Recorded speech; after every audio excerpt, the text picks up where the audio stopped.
कांग्रेस की एक बड़ी बैठक हुई है मल्लिकार्जुन खड़गे के आवास पे, जहां पर्यवेक्षकों को बुलाया गया था, यानी कि हरियाणा के जो पर्यवेक्षक थे या जिनके ऊपर जिम्मेदारी थी हरियाणा के चुनावों की, आज उनके साथ ये बैठक हुई है। यहां पर मंथन हो रहा है कि आखिर क्या कारण रहे हैं कि हरियाणा के अंदर कांग्रेस को हार मिली है। ऐसे में हमारे सहयोगी ने अशोक गहलोत के साथ, जो कि यहां पर्यवेक्षक भी थे, प्रभारी भी थे कांग्रेस के, उनके साथ इस मीटिंग को लेकर के बातचीत की है। उनका क्या कुछ कहना है, आइए आपको सुनवाते हैं। मेरे साथ राजस्थान के पूर्व मुख्यमंत्री और कांग्रेस पार्टी के वरिष्ठ नेता अशोक गहलोत जी हैं। अशोक गहलोत जी, आज रतन टाटा का निधन हो गया है, पूरा देश शोक मना रहा है। आप इंडिया न्यूज पे लाइव हैं, क्या कहना चाहेंगे? देखिए, रतन टाटा जी का व्यक्तित्व, उनका कर्तृत्व बेमिसाल था। विरले लोग होते हैं ऐसे जो ये सोच सकते हैं देश के लिए, देशवासियों के लिए, गरीबों के लिए। उनके ट्रस्टों के माध्यम से, उनके जो जो कई संस्थाएं थी उनके माध्यम से उन्होंने सेवा करी।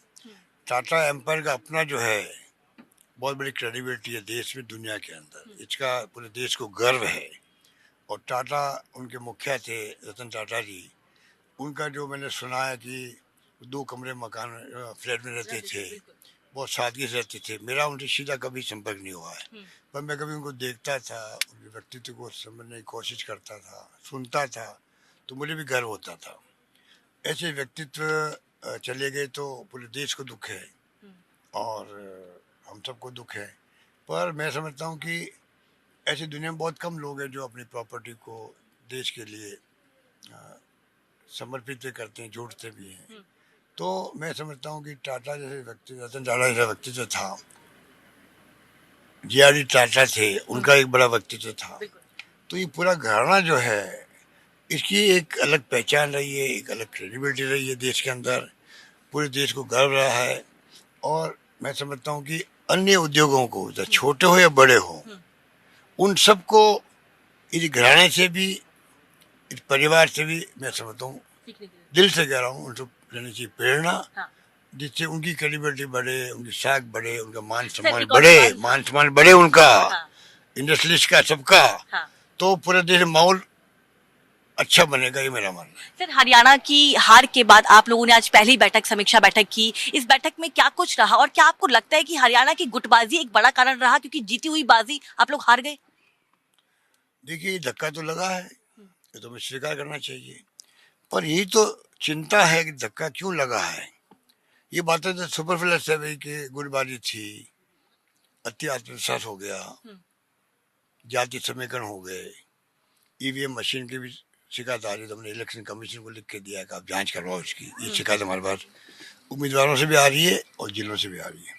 ये तो वो बताएंगे भाई कि क्या उनका सोच है, इलेक्शन कमीशन क्या मानता है, जो शिकायतें की उसमें कितना दम है।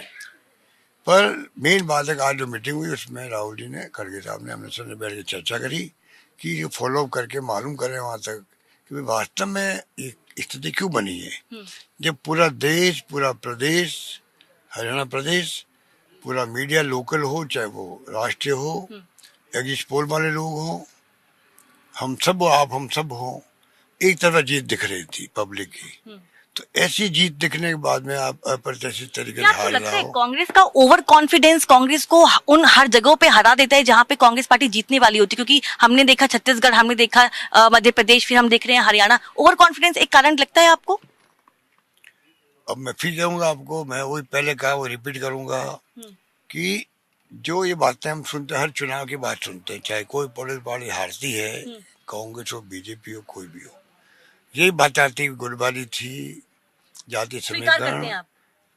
आप स्वीकार करवा रही हो मुझसे जबरदस्ती। मैं स्वीकार नहीं कर रहा हूँ, मैं कह रहा हूँ ये सुपरफ्लुअस बातें हैं, ऊपरी तौर पे। ये तो है, ईवीएम की हो, जाति समीकरण हो, अति आत्मविश्वास हो, गुटबाजी, सब बातें पीछे है। अब मेन बात है आज की मीटिंग के बाद जो फॉलोअप होगा उसमें क्या मालूम पड़ेगा, वो हम आपको बताएंगे। एक सवाल और, क्योंकि बीजेपी बार बार कहती है कि जहां पे कांग्रेस हार जाती है वहां वो ईवीएम पे सवाल खड़े करती है। आप लोग भी कल चुनाव आयोग गए, आप लोगों ने शिकायत दर्ज करवाई। बीजेपी का बड़ा आरोप है कांग्रेस पार्टी पे कि जहां आप हारते हैं वहां ठीक रहा, आप ईवीएम पे फोड़ देते हैं। जब से ईवीएम आई है ना मशीन, सबसे ठीक रहा बीजेपी फोड़ती आई है कांग्रेस सरकारों पर, कि ईवीएम के कारण ही कांग्रेस जीतती है। तो ये सिलसिला चलता रहता है। मैं मानता हूँ कि विराम लगना चाहिए। और क्यों नहीं पूरे देश से, जब पूरा देश चाहता है, ईवीएम की क्रेडिबिलिटी खत्म हो गई है, सुप्रीम कोर्ट तक ने माना है कि ईवीएम जो है ये जो है इसमें टेम्परिंग हो सकती है। मैं ज़्यादा समझता हूँ सुप्रीम कोर्ट माना होगा तभी उन्होंने वीवीपैट को जोड़ा इसके साथ में। करीब 15,000 करोड़ रुपये खर्च हुए होंगे ऐसा मुझे याद है वीवीपैट लगाने के लिए। उसकी जरूरत क्या थी? जब कोई गए वहाँ सुप्रीम कोर्ट तक गए तो सुप्रीम कोर्ट ने कहा नहीं तो इसमें टेम्परिंग संभव है, वरना क्यों लगाते हो?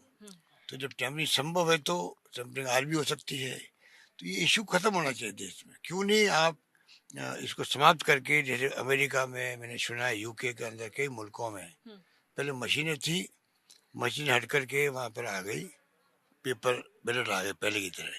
तो हमारे यहाँ क्यों नहीं देश के अंदर एक बड़ा निर्णय हो और पेपर बैलेट आ जाए? ये मेरा मानना है। ठीक है, बहुत बहुत शुक्रिया हमसे बातचीत करने के लिए। साफ तौर पे अशोक गहलोत थे। आज हरियाणा की जो है समीक्षा बैठक हुई, उसके बाद तमाम पहलुओं पे चर्चा की गई है। इनका कहना है कि तमाम जो कारण हैं वो हरियाणा में हार के रहे हैं, चाहे वो गुटबाजी हो, चाहे वो ईवीएम का मामला हो, लेकिन लगातार कांग्रेस जो है वो ईवीएम को दोष देती हुई नजर आ रही है और अपने गिरबान में झांकती हुई नजर नहीं आ रही है। कैमरा पर्सन अंकुश के साथ मैं